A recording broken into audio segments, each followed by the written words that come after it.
Hi. Hello people, it's been a minute. Sugapepper fans, Wonder Woman. I am here, back, live on Facebook, on your device. Saseni Mumekua Aje.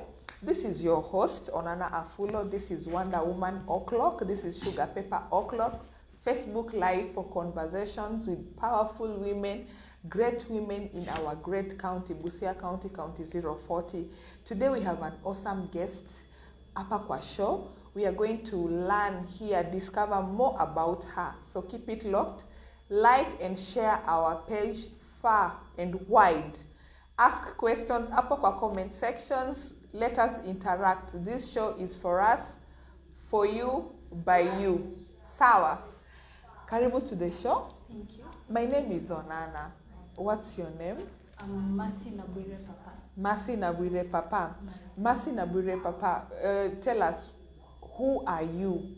And in this great county of ours, what do you deal in, or what is your daily, what is your daily thing that you do at Papa County? Okay. As I said before, I am Mercy Nabwire Papa. I am currently working in National Bank, Busia branch, as a direct sales representative. I bring in business to the bank, all products. Okay. I'll hold a question about this, and then I want to take you to way back. Back when you were a fetus. Where were you born? Which schools did you go to? And then you tell us, did you always know that you wanted to work in a bank, or it came after wewe kugundua mado? Oh, okay. I was born in Port Victoria. You know where it is? Bunyala sub-county. Yeah, Bunyala sub-county, yes, Port. Port Victoria Hospital. Okay. I went to St. Cecilia Primary up to class 3. Class 3. Yeah. And then I joined a boarding school in class 4. You went to boarding school? In class 4. In class 4? St. Anne's Mumias. St. Anne's Mumias. How is life in boarding school for a young woman? Unajua wengine wetu we are used to Form 1, that's when you start thinking of boarding school. But now, before you even continue, how is boarding life as a young girl? Yes, how was it? Like the first day, tell us about the first day. Like, umefika hivi and you're not going to sleep home, and you have to go by time and schedules, yes. Yeah. So, my sister was already there, my elder sister. Nice. She had come a year earlier. Okay. So, nilienda nikampata huko. Life was easy actually with her. Yes. In fact, I remember sometime when my money ingeisha, ningeenda kwa bazaar, I say, she's called Matron Papa. Yes. I say, I'm Matron Papa, I take her money. What? You look no, alike? She didn't mind. Yeah, okay. We look alike. She didn't mind actually. So she used to protect me. People never used to bully me. Yes. At all. So life wasn't bad. Alafu, we were many actually. We were many girls. There were there people in class 1, boarding. Class 2, yeah. Parents, why would you take your class 1 to boarding? The school was so nice. We had people to take care of us from class 4 and below. We used to wash our clothes. Yeah. Alafu, we used to be taught how to do those chores, to clean classes and all that. Yes. Actually, we used to learn. Okay. Yeah. Okay. It wasn't hard. Okay. As it looks. Okay. Yeah. So you joined boarding in class 4 at St. Anne's Mumias. Yeah. So that's where you sat your KCPE? Yeah. That's where I did my Then you went to which schools after? I went to Buka Academy. Okay. So Buka ni shule ya wasa? Buka. You know Buka was Buka. Tell us about Buka. Okay, why is Buka Academy? What is that special thing about Buka? Buka? What was really special about Buka? Buka, the education there, it was really, what should I say? Should I say, what exactly should I say? Strict, disciplined. Was it really strict? It was It wasn't strict at such, but of course they used to cane us. Of course, if you fail and all that, if you do any mistake. Yes. It was easy for people to go on suspension and expression. One thing I know about Buka, the discipline rate, it was really high. Yes. Yeah. Okay. It wasn't strict at such, but walitukuza discipline wise. Yes. Yeah. Okay. I think that is one unique thing about Buka. Okay. And also the teachers, they were really knowledge yao ilikuwa. Okay. So you go through Buka, and then you sit for your KCSE. Yeah, I did my KCSE in Buka Academy. Okay. And then you after Buka, where do you go to? Actually, I went to Buka because of art. You went to Buka because of? Yeah, I had told my dad. I want to go to any school that doesn't have art. Okay. Yeah. Okay. Kama shule haina art, I want to go to high school. Okay. So akanitafutia shule ya art. I wasn't called to Buka. Okay. So ukatafutiwa shule ya art. So what is that special thing that Buka does about art that made you want to go particularly and specifically to that school? I used to see how sometimes when you go to music festivals, okay, I used to see the art room was really big, and then they used to the art there. It was so, should I say, they were so artistic. Diversified. Okay. Yeah. There were different types of art. Okay. You understand? Not the normal like drawing and painting. It wasn't just the normal drawing. Okay. There was graphic design. Yeah. So you go into Buka loving art. Yeah. So at what point? So at what point do you now end up being a banker? It wasn't in my mind at that time, actually. To be a banker? No, it wasn't. Actually, when I chose courses, I took graphic design. Okay. So you finished. I didn't even do business. So you finished. You didn't do business. I did. In Buka. I did art and music. Art and music. Yeah, and then in Form 2 I picked art. Obviously. Okay. So you finish Buka, and then there is the job forms that people do, and they pick courses. Yeah. So which course did you pick? I picked graphic design, pure art, things in that line. Okay. Interior design. Yeah. So that is where my mind was art. Yes. A-R-T. I used to get comments. Okay. That art won't pay you well. You have to hustle fast. Of course. Yeah. Before you become stable. Okay. So I used to get a lot of those comments. But then again, I just went ahead and... That comment is when you're at what age now? I was in high school. High school, okay, okay. And these comments came from your family and friends and my relatives? Family, my friends, my classmates. Who you had Jewish life huku nje. Art doesn't pay. Yeah, art doesn't pay. And there you go Google and you get somebody somewhere there, I don't know in which continent, they're selling an art at $1 million bob. Yeah. And you're like, this is my goal. I used to focus on that. Yes. See, these people don't know what they're talking about. Mimi najua I can sell my painting for 100K.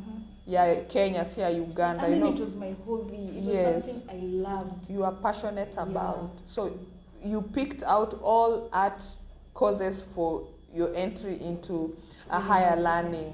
Yeah. So you're now through with KCSE, you fill the job forms, then the results are out, and now you need to go to the next level. Yeah. Tell us about that moment of your life. Okay, so I was called to University of Eldoret to do, it wasn't anything to do with art at all. But you had picked in UOE, you had picked University of Eldoret as one of the schools you wanted to go to? No, it wasn't one of them. Okay, you were called? I was called. Okay. You understand? Okay. So I was called to UOE to do wood science and industrial management. To do what? Wood science. Wood. I know. Wood, okay. Wood science, wait a minute. There is woodworks, which is for crafts, right? Yeah. And then wood science is? Actually, I don't understand what it is about. Did you even Google to understand no, this course? What? like you receive and I'm like, no, this is not what I want to do. Yeah. Okay, so you receive the the admission. What is your next step then? So what came to my mind after that, the comments of people. I wanted actually to go do graphic designing too, but then again, the comments of people really got to me. Yes. So I said to myself, let me do this, let me find a course that will give me money first, and then I can work on my passion later. Yes. When I'm stable, when I have the money. And that is such a discovery moment for you. Yeah. I think it has more to do about self-awareness.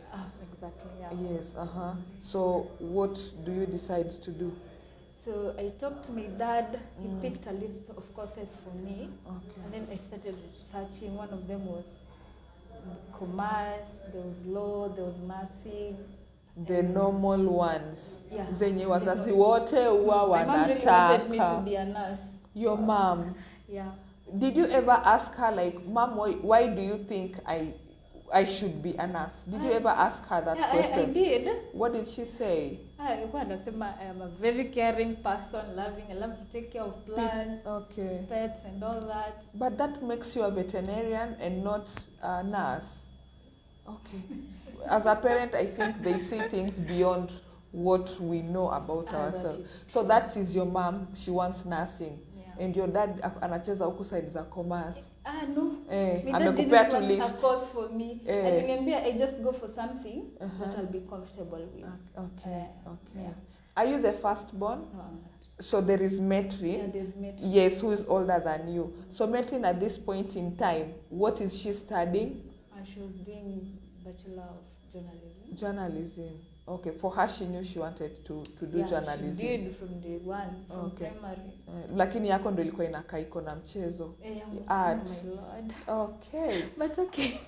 So you go through the list. Yeah. Did you just like do it like hivi ama you had to? You researched. I did a research.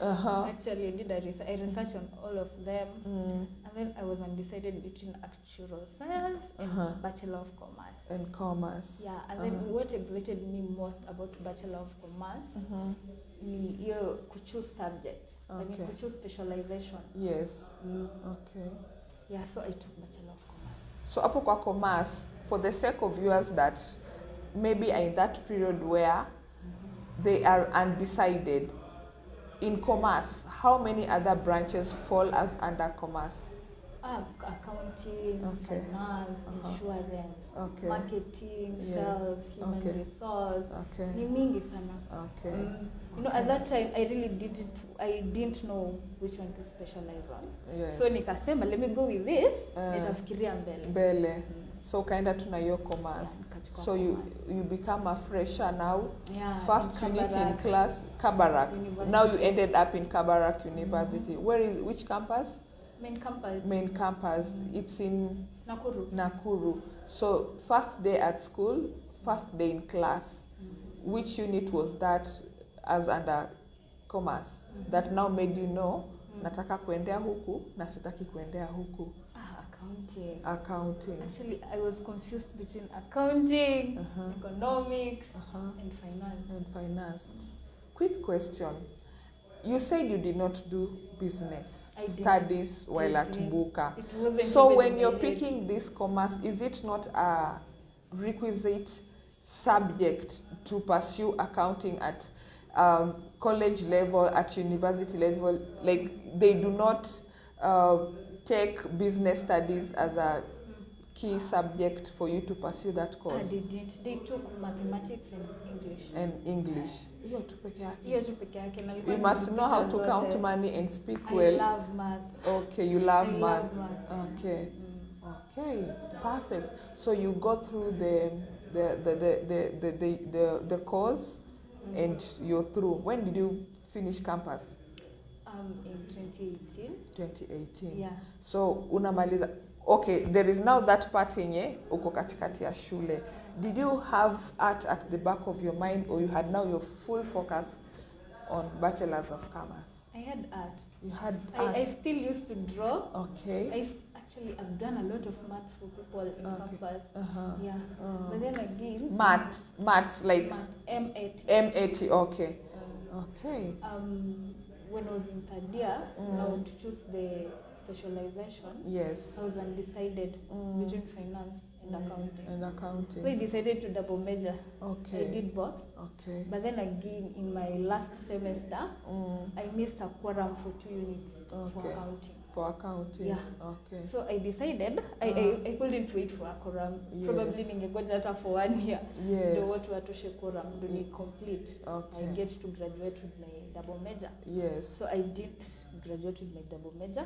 I graduated with finance and banking. Okay. And then I decided to go for masters and specialize in accounting. And accounting. So I did MBA accounting. MBA accounting. So you now, like, at what point now do you decide to add more? Because somebody would say, okay, you are passionate about art, and then there were these parents that were so very influential, and they wanted you to do like some other course apart from art. So you finished the Bachelor's of Commerce. Naturally, somebody will think, okay, maybe ataenda kufanya a master's in arts. But now you decide, hapa tu bado, the MBA now. What inspired you to go and do the master's in that? Money. Money. Was money sweet in 2018? Like you finished and started working, or ilikuwa tu bang bang, like undergraduate and post? In 2018? Yes. Actually, ever since I was in high school, I used to volunteer in Family Bank, Busia branch. Okay. I used to work as an agent. Okay. You know, unapewa POS, alafu unakaa hapo bank, and then you do withdrawals for people, deposits for people, payment of electricity bills and HIF. And that is what I used to do. Okay. Nikikuja holiday, I go there. Over a period of what time? In my high school during the holidays, and also in 2018 when I finished my finance now, that period from August to December. Okay. Yeah. So ukisema pesa ni tamu, what was your monthly pay? It was a volunteer. I wasn't being paid. You weren't being paid. Yeah. So this motivation, money for you to go and do the MBA came out of the what? The thing about money is not because money ni tamu. Okay. It is because of your financial freedom. Yes. See, nimekwambia earlier, I wanted to do art, but people told me art would pay. Yes. So I want to be in that position when I can be my own boss. Yes. And finance kitu kama art. Okay. Yeah, my passions now. Okay. Yeah, that is what I mean by money. Okay. So on a daily basis, what do you do when you enter the bank? Wewe kazi yako ni gani? I bring in business. I manage the existing customers there. I market. Yeah. When you say you bring in business, there is somebody listening to us, or who's going to listen in at a later time, date perhaps, and they don't understand what this business is. Yes. Okay. Okay, so I deal with all the products actually, bank assurance, accounts, both business and personal accounts, loans, unsecured personal loans, mortgages, tills, business accounts, all that. Yes. So you wake up in the morning and then you get into a bank, and then you pick on which task you want to do for the day, or inakwanga to set out weekly, like today maybe I'm bringing in mortgages, tomorrow I'm dealing with tills, then the next day I'm doing this. And what I do, I make a to-do list. Okay. I give commitments on all the products. Okay. I can say today I want to bring in 1 bank assurance. Okay. I want to bring in, let's say, 5 accounts. Okay. I want to bring in 1 unsecured personal loan, 1 mortgage. Yes. Yeah. Okay. I make a commitment every day. Okay. Yeah, so that I balance. Okay. Yeah. Do you think working in a bank is very risky for you? Like if I know Mercy works in a bank, is it risky? Risky in what sense? Like somebody can, get your neck when you're coming out of job. You get that. Ama time you at the gate. Okay. They probably know like, Mercy mwenye anafanya kwa bank. Maybe she has passcodes, or maybe she has extra cash, maybe she has loose change lying around in her home and stuff. You get, and then they come for you. Yes. I understand. Actually, I've never really paid much attention on that because Okay. I've never seen anyone being attacked before. Okay. Though I try to be cautious. Okay. Cautious in what sense? I really, people around there, siwezi taka wajue penye naishi. Okay. Yeah, kama let's say pengine I go with a motorbike, Okay. sitashuka at my gate. Okay. You understand? I try to be cautious. Yes. I try to be cautious, but then again, sijaona mtu akiatakiwa. Okay. Nah, it's not like when I'm in haunt, I Okay. might be attacked anytime. Okay. Yeah. Plus, this is the modern days. Uh-huh. Let's say naweka kwa simu, there's mobile banking. Why do I need to walk around with money? Okay. What do you think is the most important thing about money? Money. Yes. Financial discipline. Financial discipline. Teach us about the cause of financial discipline. What are the cause? The cause. Yeah. CORES. Oh, cause. Yes. Oh, okay.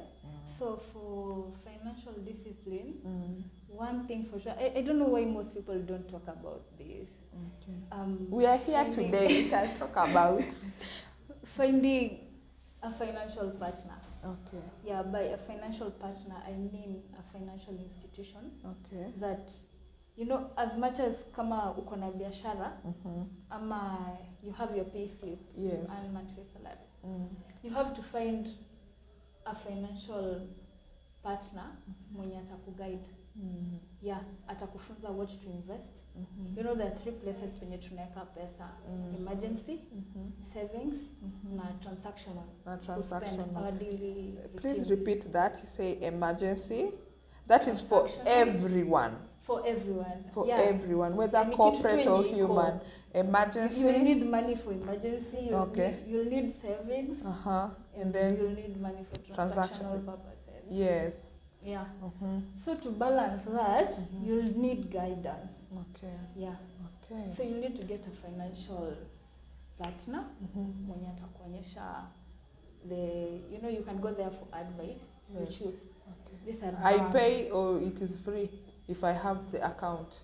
No, it's not about getting a personal financial partner. You say this is my financial partner. No, but if I want What to I pop mean, in for some advice and stuff, yes. I know you don't pay. It's on the institution's bill. Yeah, their services. Okay. Yeah, Okay. that is their business. That is what they do. Okay. I'm talking about banks. Okay. Microfinances, Yes. circles, Yes. all those insurance companies. Yes. Yeah, that is what I mean by financial partner. Okay. So, actually, I've seen most people, they go to easy microfinance, but they don't advise them well. Yes. Yeah, you know, their goal is just to, let me just give, wanataka tu kuwapea pesa, yani to make business for themselves. Yes. But they're not looking at this person. Growth. Understand? Yeah, Yes. growth. Yeah, growth-wise, exactly. They're not looking at that, and that is very important. Yes. You know, when you do that, una end up exhaust payslip yako na haujaweka aside pesa ya emergency, hujaweka aside pesa ya savings. Pengine let's just say wamekufeed tu na loans. Wamekufeed tu na loans, wamejaza imepita third rule tena, wamekupea tena over the counter loans zenye zionekani kwa payslip. Yeah, that is really unsafe for someone. Pause. So there's an ongoing discussion hapo kwa Twitter. Somebody said, mimi naishi kwa bedsitter 15k, and they're there calculating if you're living in this area with a bedsitter of 15k, then this is the monthly expense for rent. Then I don't know, they calculated food. At the end of the day, at the end of that tweet, what I saw was, if you want to live comfortably in Nairobi, you must earn around 70k. And you know, somebody was like, unaishi kwa bedsitter ya 15k, you know, and you know. Yeah. So, by virtue of percentage from your salary, out of your salary, what percentage should go to emergency, what percentage should go to savings, and what percentage should go to transactional, as in the basic one that will keep me safe. Also, remember kwamba I need to, you know, kupigia mwili pole. There is that part of entertainment. Sijaona ukisema hapa kwa. Sijasema hiyo. Hapa kwa hii you have to live within your means. Yes. You just have to live. Okay. So hata sasa tu 1000 nisema I can go for swimming maybe once a month. even if I earn 5,000 per month. But you know, kupiga mwili polendo, it keeps us going. Yes. In the end of the day, unahitaji place penye utaenda urelax, upumzisha akili, ndo urudi work double. Yes. Yes. So by virtue of percentage, with this emergency savings and transactional cause of, you know, being wise money-wise, what are the percentages? Okay, on that, I'd say, you know, you have to pay yourself first. Yes. It will depend. Okay. Yeah. Una decide, by paying yourself first, I mean, una decide, hii pesa nataka iende hapa. Hii pesa nataka iende hapa. In the end of the day, itakuletea satisfaction. Yes. So, for savings, okay, you'll have to look at what do you want to do with that money first. Yeah. What do you want to do with that money first? How much would you want in lump sum? Okay. Yeah. Okay. And then utaamua what can you afford, let's say monthly, yes, to put on savings. Yes. It's a personal decision. I can't say there's a certain percentage for savings, there's a certain percentage for transactional. It depends. Okay. So you decide, let me just use that example of savings. You decide how much repayment you can make monthly. Okay. And then from that, the amount, let's say umeamua utakuwa una put aside 30,000. From that, you'd calculate utakuwa able kufikisha that total for how long. Okay. That is basically that amount divided by 30,000. Okay. Yeah. And that is how you go about it. People are different. Kuna wenye wata choose pengine 20,000 ndo wata afford kuweka kwa savings. Yeah, like that. Okay. What you can afford. There's a specific percentage. Okay, I saw somewhere the calculation as at 60% transactional. And then, so this 40, ndio sikuwa naelewa. 40%. The remaining 40%, one to go to savings, another one to go to the emergency. So, yeah, so that's where I got lost at. Okay. But they said at least 60% of your monthly earnings should go to like transactional. Yeah, to transactional, like rent, utilities, and stuff. Yes, it makes sense because transactional, it's our day-to-day lives. Yeah. Okay. So you know. Okay. Okay. Thank you so much, and we've talked a lot about finance, but then you said that your passion is in art. So did you come out of the womb knitting and making mugs? Or it is something you learned from perhaps your grandma or your mom or somebody who is part of your family? It's not just about art alone, actually, about maths alone. Okay. It's art all around, the drawing, the designing, all that. I'd say, I can't say actually I learned it from someone. Okay. It's not a culture that was there when I was growing up. It wasn't. Yes. I think it was just inborn. I started in primary school. Okay. Yeah. It wasn't. I didn't learn from people around me. Okay. It was inborn. Okay. You didn't have people to teach you. No, so no. It's just. I can't say it's my environment that influenced me. Okay. So which one is best for you? You said you're good in drawing and then you're good in knitting. Yes. So which one for you is the most outstanding? The most outstanding? I'd say designing. Yeah. Okay. I really adore creativity. Yeah. Okay. I want to ask you, there is a certain joke nimetumiwa hapo, nimeambiwa nirudi hapa kwa bank. Oh. Kwa nini mnawekanga kamba kwa kalamu? Kwa nini mnawekanga kamba kwa kalamu? You know, I have deposited 50,000, but then kalamu yenyu mnanipea kusign, deposit 50,000, mefunga nyororo. Kalamu ni 10 bob. Organization. It might fall. Mtu anaenda nayo. Wacha ika at least in a certain position. Okay. Yeah. Siko ubaya by the way. Okay. Unajua watu walinitumia hizo maswali zenye mtu anakaga hivi bank na ina mbo. Ati sasa mumekaa tela ziko 6. And then watu wawili pika kendo anahesabu do. You know. So you put people, yes. So they want people to be, what just is not tell us not. Yes, there is no point in putting teller 1, 2, 3 up to 6.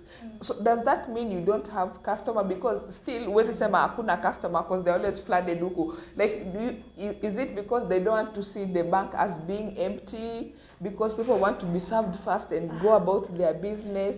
Why would 4 other tellers be empty? Na watu wamekaa tu. Kuna periods zenye watu huja. Yes. End month. Okay. Watu kuja kutoa pesa. Au watu wa pension, kuja withdraw and all that, watu wa fee. There are those periods. Okay. Tunajua saini watu watakuwa wengi. When that period comes, tellers wanakuanga wengi. Okay. That is one thing for sure. Yes. But then these slow days, kuna nyuho wanateka advantage, at least they go and live. You know, we are all entitled to live. Hapo tu bado kwa live and resting. Yeah.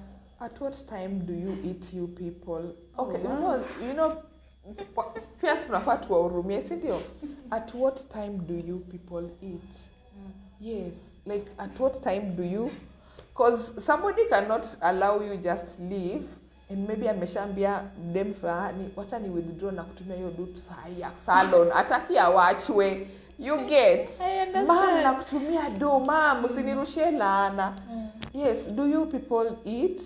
Yeah, of course we have to. Do you have lunch breaks? Because hakunanga time wamesema ati, you know, government don't eat lunch. You know, government offices, unaingia tu hivi secretary anatoka hiyo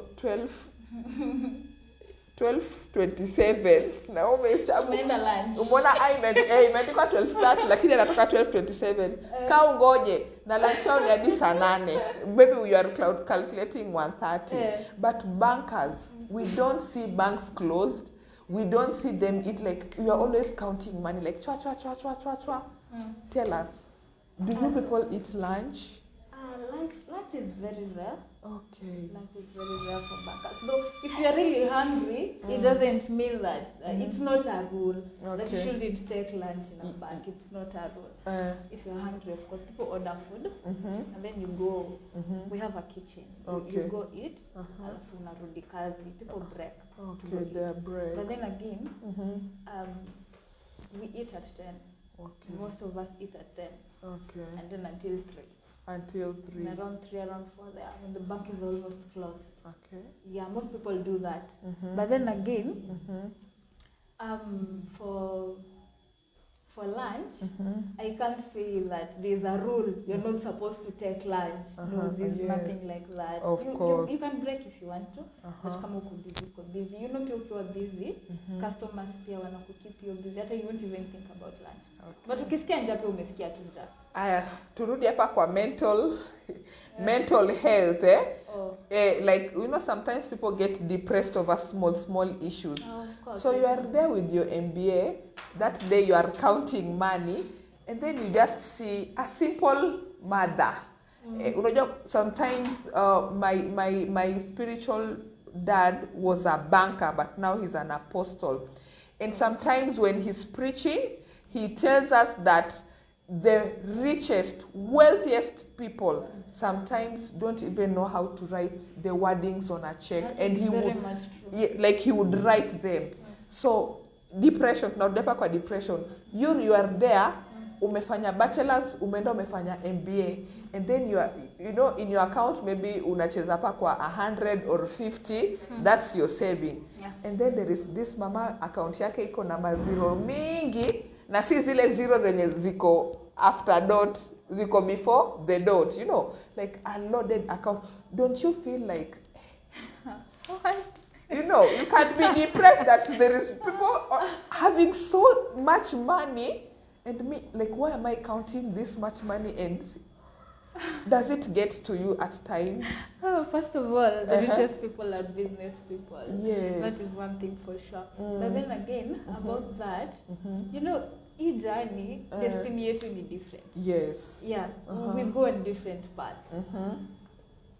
If you are contented with what you have, you're contented with your journey, you trust your process. Yes. Trust me, kitu kama hiyo haiwezi kukujia kwa akili at all. It cannot. Yes. Yeah. It can. Okay, let me give some shout outs to viewers that are tuned in. There is MC Tonde following, share, like our page, share widely. There is Wesley Slays, he says, my banker. I don't know if it's he or she. There is Doggy Muchanjis, but this is good. Jasilinesu Sujon, you tuned. Thank you so much, Jasilinesu. Lazima kwa anasema haha kwa neighbor ya government workers watu naenda lunch at 12. I tell you, they go to 12:35. You know, and maybe you just need a stamp. You will wait for 2 hours. Akuja kuweke stamp. Ms Mo says wanafunga makalamu na nyororo. Yes, wanafunganga makalamu na nyororo. 10 bob, and you are banking millions with them. You know, they should allow you to possess the pen, you know, flip it up as you sign your check. Alafu warudisha hiyo nyororo wewe ukishatoka. So you were saying there is one more comment. Thank you so much, director. Do they get tempted when they are low on finances and they have handled millions? That is what I've asked. Mentally, like your story, like can you get depressed ama sasa ndio unakumbuka ile scandal ya G4S where there are those insiders? Yes, because I know the temptation is nachezea huko juu. Yeah, I understand. It happens to people. Okay. It has happened to many people. But one thing, if you work in a bank, yes, unafaa kuwa na hiyo integrity and to survive. Yes. You have to do the right thing to survive. Yeah.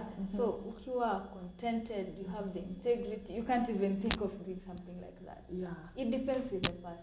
Okay. I can't say ati ni kitu ina affect all of us. We are all different. Yes. But I believe when they employ people to the banking industry, they look at that. Okay. Yeah.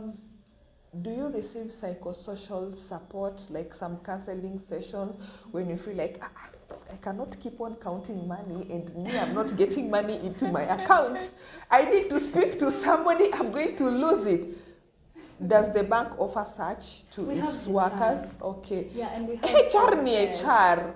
Kuna hawa watu wa counselor, counseling because there's a particular issue that a counseling psychologist will get and address than a HR. Unajua HR anaweza mwa kutoa kwa teller akuweke huku kwa kutafuta insurance huku kwa ground.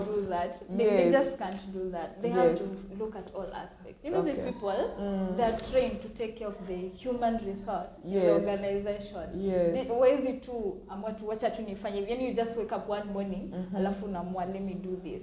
No, they cannot. I believe when they want to do a retrenchment or a layout or something, yes, they'd consider some factors. Okay. Kama let's say mtu wako maternity leave. Hawezi tu amka tu one morning alafu anafuta mtu kazi. Yes. Yeah, I believe lazima uangalie. You know, they're trained. They know a lot about people's mind. Okay. Yeah. Talking about maternity leave, what are the challenges of women in the banking industry? What are your challenges? Easy challenges, I believe, in a cut across. They affect everyone, even in other organizations. Kama gani hizo? Mimi sema zako, mimi niseme zangu nione kama zinafanana. Specific. Yes. Sitaki ku point fingers. I don't want to say ati experience this. No, you are not saying it as having experienced it while working for National Bank. No. Yeah, but I know through platforms.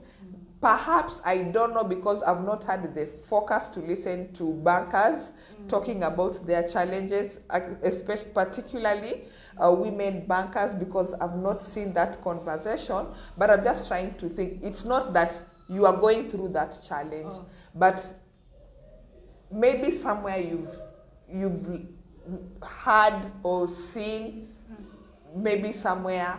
Maybe somewhere. Yes. Not that you are going through it. Thank you so much. Yes. I appreciate.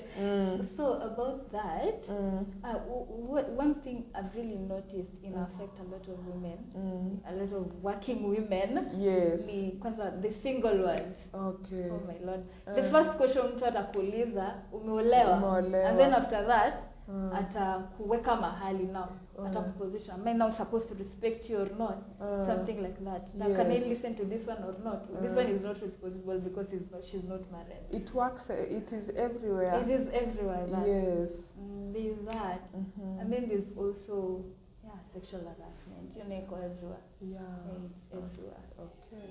Okay. About sexual harassment in workplaces, for your institution, do you think they have put the measures to curb this? Yeah. Okay. Yeah. Okay. I believe you're well protected when it comes to that. Actually, also, I can't say affecting it. People know the repercussions. Yeah. People know. And I believe if it happens, okay, from what I've seen, if it happens, action is always taken. Okay. Yeah. But I know there's now. a protocol for it. In they a bank, do transfers. But in a bank, though, it wouldn't happen because mnakwanga kwa But CCTV. busy pia. The CCTV is there to record everything. Or where would the harassment take place at? And everywhere is wired. Harassment is not only in action. In action. There's words. There are texts. Kuna mtu anaongea na base ya chini that the camera cannot capture. Oi. Deep voice. Or the message, or through the phone. That's okay. true. Yes, because that is still harassment. Yeah. It is. Yeah. Okay. It is. Yeah. Okay. So they've put policies that addresses that. Okay. It has to be there in all organizations. Okay. Yeah, I mean, these are challenges that are very obvious. Okay. Are you a mother? Unfortunately, no. Why is it unfortunate that you are a mother? Because I wish to be one. You wish to be one. Yeah, receive. Okay. You are going to become a mother in Jesus' name. Amen. Now, from my mouth to God's ears. Okay. It is always the dream of parents. You know, when your mom is alive, both your parents. Oh, thank God for that. Amen. Your mom, which profession is your mom? My mom is a businesswoman. Okay. And your dad? My father is a teacher. A teacher. So like mostly when you have a teacher and there's a way out of those 3 kids, one will want to venture into business, they will want to become a teacher like them, you get, or they want me because I wanted to be a nurse and I failed in sciences, this one must become a nurse. You get? Yeah. So out of your kids, would you want anyone to pursue, any of your kids to pursue a career in the finance industry? No, I can't force them to do that. Yes. I cannot, because I believe kila mtu kuja na passion yake. Pengine environment imekuinfluence, pengine it's just something you've loved tangu kuwa mtoto. So I can't impose that on my kids. I'll go with what they want. With what they want. Yeah. What do you think is the perfect career for a child? A child. Yes. Fair one though. I can't say there's a perfect career. You know, with a career, for you to be productive, you have to have that positive attitude. You have to love it. You have to enjoy doing it. Yes. Wish yako. If you can't do that, of course itakuwa short-lived. Okay. Yeah. What is your ultimate career fulfillment as Mercy? What's your ultimate career fulfillment as you now? Will it be in the banking industry, finance, ama iko kwa art bado? So what I can say, so far so good. I can't complain about banking. Okay. I learned so many things, and then I've realized it's so diversified. There are a lot of job titles, you know, to explore and all that. And I'm one person I really don't like kukaa tu place moja. Napenda nikibreak monotony once in a while. I try this. Yes. I don't know, maybe in the near future, I might develop an interest in something and thinking take a course in something else. Yes. I'm open to that too. Yeah. Depends. Okay. Somebody has said that you look very smart. I do. Oh, thank you. Why do bankers always want to get suited as us? When I say us, it's lawyers, sorry. Are you able to pin that? Let me try. I think it's okay. Yes, the suit. Because Rasamanga, you must always be looking dapper. You know, leo kiva blue, kesho meva yellow, the next day green. It has to be suited. What is that policy all about? I wear suits because it's a requirement. Okay. I have to wear suits. It has to be a suit. When they say a suit, it means like it has to have a coat. Or I can have a dress. Okay. If you're wearing a suit, it's a suit. Inafanana. Understand? Yes. It's a suit.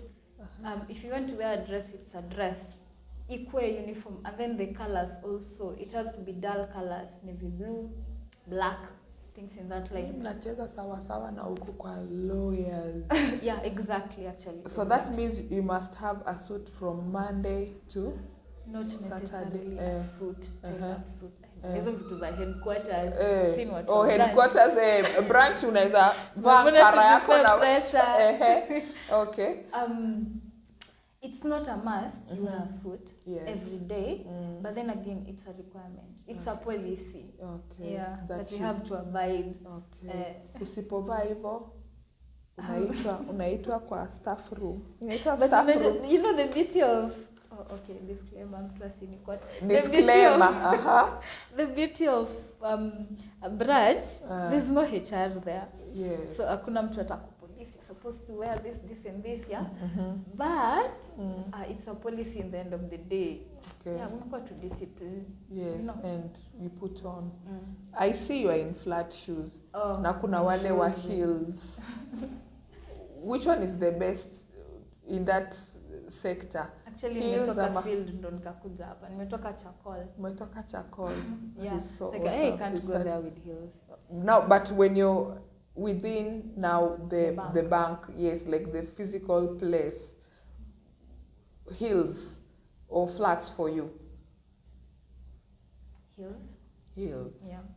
Okay. Yeah. Sasa huko kwa field ukienda kutafuta these products, like the product, you cannot put on like me because I'm putting heels. On sports shoes and a t-shirt. Yes. What? See, nimetoka Chakol. But it's a terrain.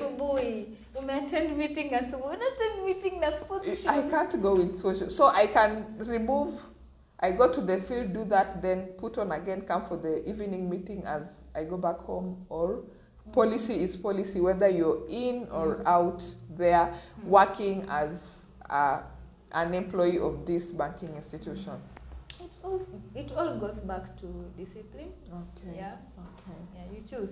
At the end of the day, you'll be alone in the field. Yeah. Okay. Is there any other question? They are asking for Saturday. Saturday, it's half day, right? Yeah.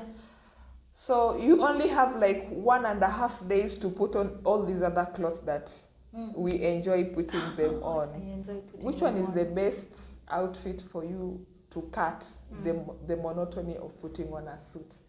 I love dresses. You love dresses.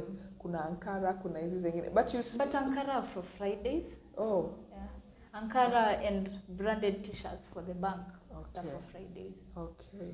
Oh, nice. That is now it's a policy. The NBK policy. Okay. I think it cuts across because I've worked in KCB. We used to do that. Okay. Family, they do that. The National Bank, they do that.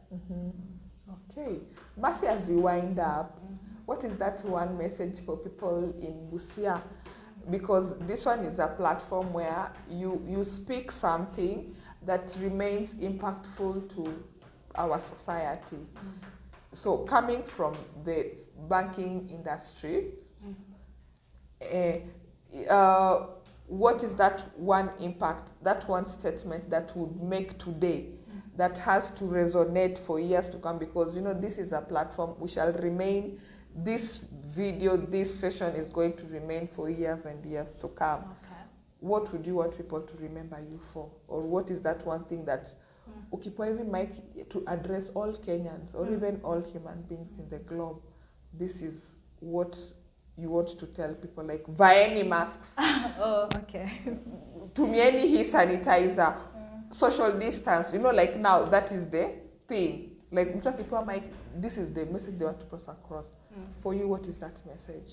What I'd say, if you have a goal, obsess over it. Obsess over it. Everything is possible. Yeah. Okay. Yeah, it's my mantra actually. It keeps me going. Everything is a choice and everything is possible. And I've experienced it. Yeah. Okay. I have 2 pending questions. One, can bankers date? Because you spend so much time together and then you have 1.5 days. Nice. Saturday, your siku nusu ni ya kufua manguo, I'm assuming. And then Sunday, you go to church. Monday, you're back to the office. So, you know, you get yourself with no time to date outside your area. Are you allowed to date as bankers? It's not allowed. Okay. But then again, if it happens, people take transfers. Okay. Yeah. You'd To rather another- date someone in another branch. Okay. Yeah, but it's not allowed. It's not allowed. Kabisa, Somebody's- kabisa. somebody's- Written and stamped. Exactly. Okay. Written and stamped. Okay. And then there is this thing, like, people don't know that sometimes, which could be a challenge to bankers. Okay. Let's say you have counted money, and then there is that human error. There is the percentage of human error. Maybe somebody brought 100,000, or maybe even brought 98, and they told you it was 100. And then when you are counting, it was 100. At the end of the day, you need to balance.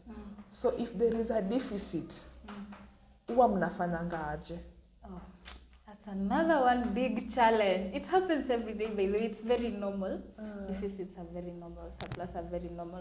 But you'd rather have a deficit than a surplus. Why? Because a surplus, it would look like maybe mbona uko na pesa mingi compared to what you should balance. Okay. But for a deficit, pengine mtu alikupa pesa kidogo. So deficits are better. So when you have a deficit, how are they better? Because that money needs to balance.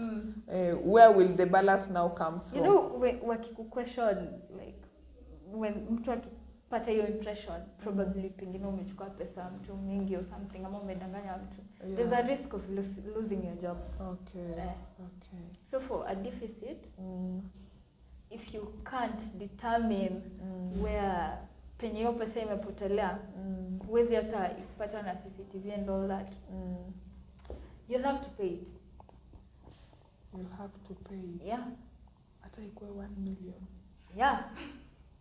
For us, like you continue, That is you are one working big to clear a disadvantage of deficit. being a teller. Yes. It is one big disadvantage of being a teller. So like that's like the worst department in the banking industry. I can't say it's the worst. It should be the worst, because why am I paying for money that I'm not seeing? You get, maybe I was tired, maybe I was overwhelmed. Hesabu ilienda mrama.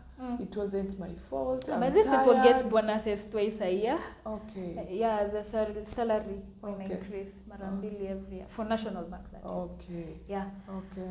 So you have to pay it with your money. Okay. Sadly. Oh no. So you have to be perfect. Rachel Judy is tuned in. Awino Foundation. She says hi. I don't know if we are through. How many hours am I left with? I had one question. Imenipotelea, so I'm just trying to continue talking and speaking till I remember. Did you have layoffs during this? Yeah, during this Some pandemic. were affected. Okay. We didn't have layoffs. You didn't have layoffs. Yeah, we adopted. Okay. See, we adopt. What does adoption mean? Kulikuwa na, yani to manage corona for all of us to be able to work and be productive and still bring in the profit. We took wali construct leave. Corona leave yenye ni lazima. 1 week hii team inaenda nyumbani, hii team inabaki back. next week hiyo team inaenda nyumbani, team inabaki back ndio tusi-interact. Okay. So just in case one person akuwe na corona in one team, you go home, wengine wana take over hadi mrudi. We survived. We had to. And the salary remained constant? Or? It did. Okay. It did change. You were the lucky ones, yes. I believe it's because Tuli adopt. Okay. Yeah, Tuli. We used to give people loans with tax relief at that time. Okay. So after tax relief ilitolewa, Okay, tukafanya restructure. Ikarudi huko juu. So we survived. Okay. We survived. And you're still surviving. Yeah, because so it's still here with us. Do you think, were you scared? Because, you know, you are a contact person on a daily basis. Were you scared? To contact corona? Yes. Of course, at first, early last year, ilikuwa trauma bana. Hey, everybody was scared. Yes. But with time, you come to understand, ni homa tu. Ni homa tu. Utapona tu. 2 weeks, you'll get well. But there are people that have died, rest in peace. Our condolences to the families that have lost those people. Corona is very real. Yeah, it is. I have a personal experience, but I will not talk about it. One last question. Kitambo kulikuwanga na wanasema ati bankers wanaibanga 1 bob ama 5. Ati alafu at the end of the month akiba 1 bob kwa watu 100 a day akosijui na 3. Like that is the calculation they made, that is how ati sasa hiyo ndio side hustle. Ati zile shilingi zinakaa zimebaki.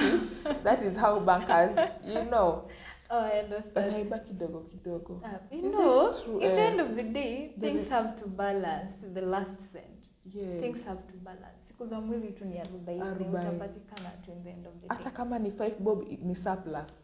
Hiyo ni big deal. It's a query. A lot of 5 bobs. Pesa ikikosa hata moja. It's a big deal. Okay. Na ikikuwa 5 bob, it's also a query. 5 bob is money bana. That is money. Yes, it is. Come to think of it, 5 bob is money. It's a lot of... What can 5 bob buy? A whole nyanya. Roiko. I know. Ukiweka kwa sukuma utumie hauweki tomato. 5 bob is money. It is. And I love that attitude. I think we need to interact more with bankers so that a shilling has the same value as you having 1,000 bob in your pocket. Yeah, money is money. Bob too. But several bobs make their 1,000 bob. You know there's some kids when you wanachanga 1 bob. In the end of the day it makes a difference. Mtoto akianza kuchanga distribution account, kufungua hii account ya mtoto. Yeah. Alafu anza kuchanga tu coins, 20 bob, hiyo 5 bob yenye unasema. Imagine by the time you reach in high school, itakuwa imeaccrue to a lot of money. Yes. Money has value. Okay. The director is writing something on the board. I wanted to wind up the show, but I will read something out of the board. Then we'll finish this show. Tell us, did you enjoy the show? Whom do you want to see here next week? Tumlete nani? From which industry? Whom do you want to see? Ni nani unatamaningi akuje kwa hii show? Na hajawahi kuja kwa show. Sorry people, I was a little bit under the weather, but I am back. I thank God. Also, I'm putting on t-shirt here days for girls. We are from our session. We are with Ms Mo. She's behind the camera. Wameniandikia swali, but I'm not going to ask that question because this show has not been paid for. So NBK will have to pay for my show before they speak about that. Perfect. This has been your show. This has been Mercy Nabwire Papa. I am your host, Onana Fulo. Catch us next time on Wednesday, same time, same platform. This has been Wonder Woman O'Clock, and it is bye from us. Bye.